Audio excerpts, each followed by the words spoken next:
In this video, I'm going to talk you through how to find scholarly sources using the Northeastern Library that you can use for any kind of research projects or research assignments that you may need them for. So I'm going to start here in Newport. There's a couple of different ways that you can actually get to the Northeastern Library's webpage. If you're already inside of Newport, you can see over here where there's all these icons. One of them is for the library. So if you click on that library, it'll take you to the library page, right? You can also, if you just start from Northeastern's homepage, you can also go to, I think it's under University Life. So go to University Life and then under Resources, Library. Okay, so either way, it gets you to the same page, and it's this sort of main page that we'll start from. And what I want to show you on this page is basically sort of how to use 1, 2, 3, 4. These sort of 4 areas that will take you to a whole bunch of different kinds of resources that you need, and will also provide a lot of just information and guidelines for things. So they're useful both for doing like a specific search that you're working on now, and more generally for just understanding a whole range of resources that are available. Okay, so in fact, I'm going to start with the resource part of this area, and then we'll look at the search terms, using search terms and using the search engines in a second. Okay, so I'm going to start here with this yellow square, which is called Research Guides. If you haven't looked at this, this is a very handy component of the library's website, because the librarians, the Northeastern librarians, set up research guides for all of the disciplines represented at the university. And what that means is there's sort of an overview of key resources that you will need to use for that discipline. So if you're an anthropology major, there's one for anthropology. If you're a global studies major, there's one for global studies, etc. Okay? So I'm going to show you the global studies one. The easiest way to find those is just to go by subject. And then you see all the academic disciplines listed here. So we can go down to the global studies one. And you see here is the Global Studies Research Guide. So the librarian for Global Studies is Ashley Houdshell, and she has set up this page, which includes, again, a bunch of useful information. Part of it is more general. This is just an introduction to doing research put together by the librarians. And then some is more specific to global studies. So there's a bunch of databases listed here that you can use to find global studies resources. One of them is Academic Search Ultimate, which we talked about in class and which I'll look at a little bit more specifically in a minute. But certainly, as you're starting any project related to a particular discipline or in a particular course for your major, etc., it's a good idea to look at the research guide for that field. Okay. So the second thing that Ashley put in this global studies area, so that was the Global Studies Research Guide, again, is this introduction to research at Northeastern. And there's a bunch of different components of this. Everything from, how to use the databases to, for example, here's a little video that's about whether you should just use Google to search for things versus using these library resources. So lots of great stuff here. This is worth investigating for sure. Okay. All right. So let's go back to where we were here. So that's the yellow one, right? Research guides, including specific ones by discipline and more general resources for understanding how to navigate the library.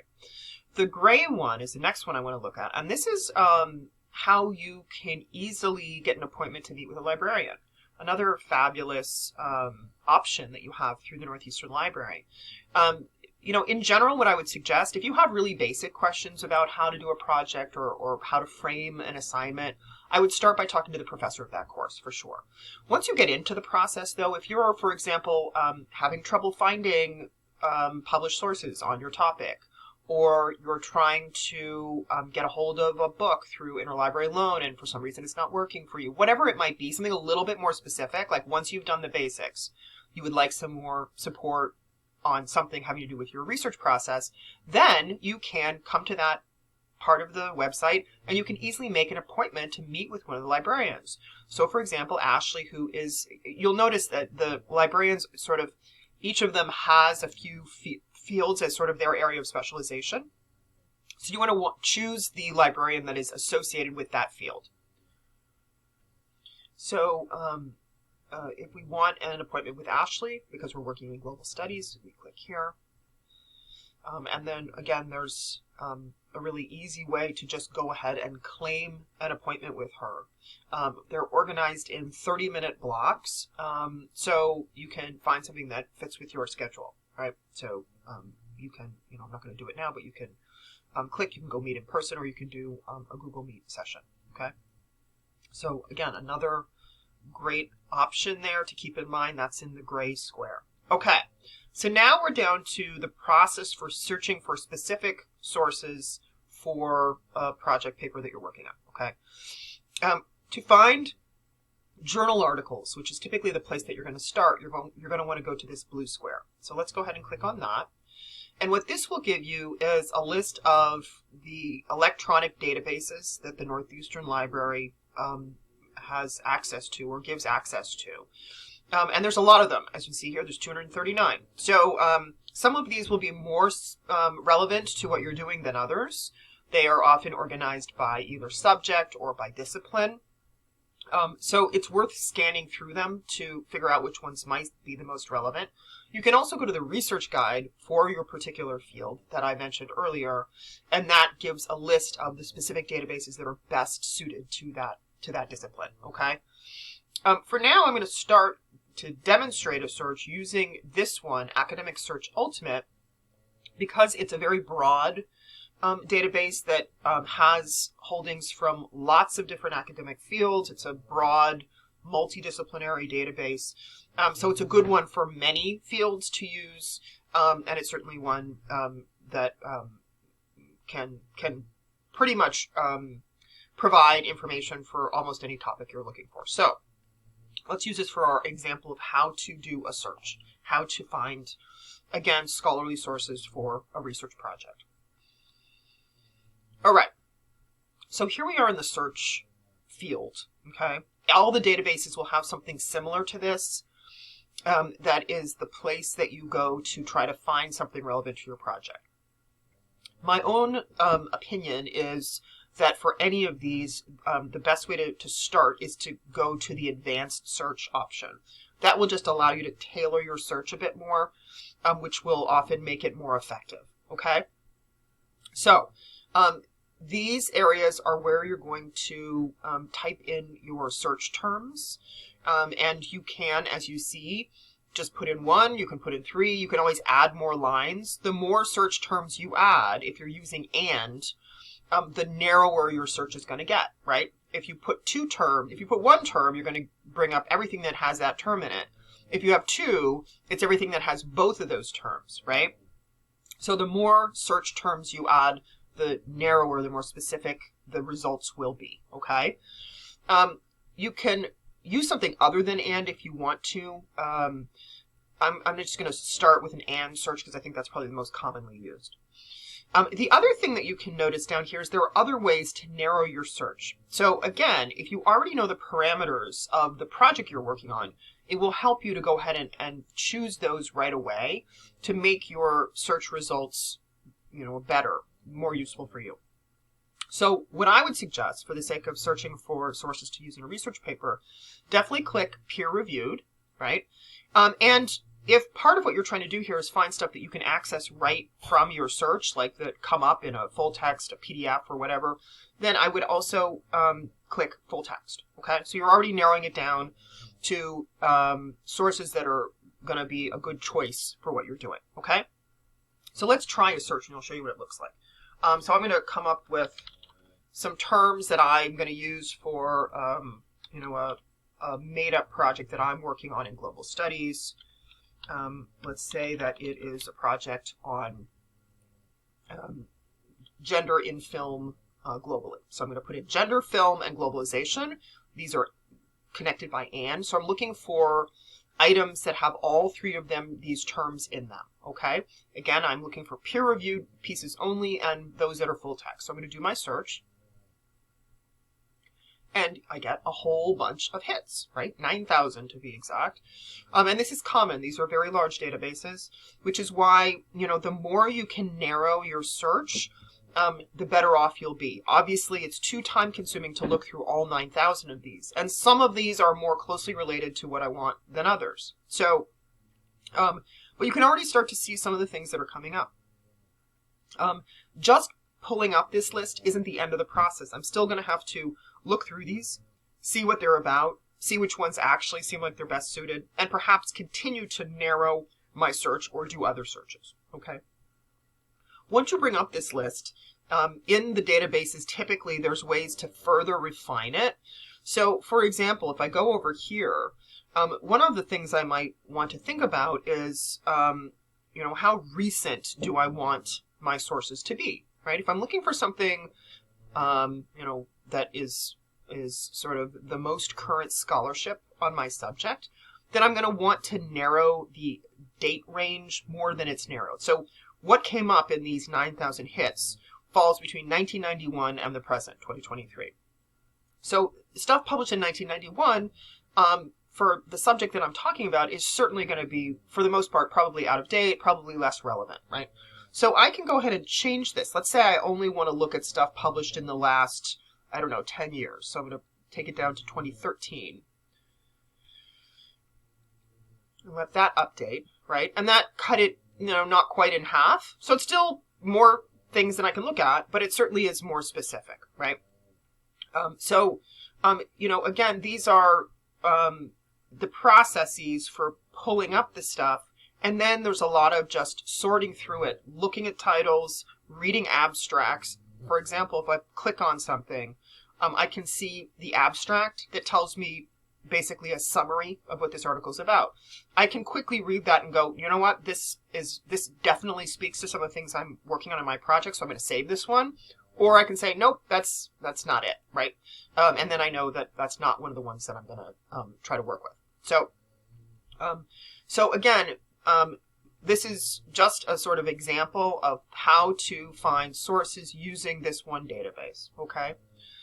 So let us go back again to the library homepage. The other place that I wanted to show you, and again we're going to use advanced search, is how to find books. Again, this is a search that actually will include a whole bunch of things, not just books. But if you want to find the books, the holdings of the library, this is the place to search for that, okay? This also gives you the option of looking just at what's in the Northeastern Library, or also what's in what are called the iShare libraries. Those are university libraries in Illinois that are part of a consortium that share materials effectively. So if you find something that's in an iShare library that Northeastern doesn't own, you can still get a hold of it, okay? So that, using the iShare search, really expands the list of things that you can see and therefore get access to, okay? So if I want to see what kinds of books and other kinds of things beyond journal articles exist, I can do the same sort of search here. So let's say I'm going to do my exact same search. I'm going to add a line. Gender, film, and globalization. I'll do my search.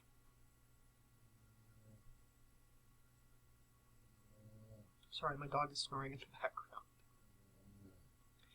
All right, so for example, here's something interesting. This is a book very recently published, 2023, on gender and age in pop culture, right? So that sounds interesting.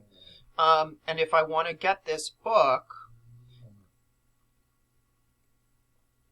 in fact, this one, you don't even need to get it through a library per se, or you don't need to order interlibrary loan or anything like that.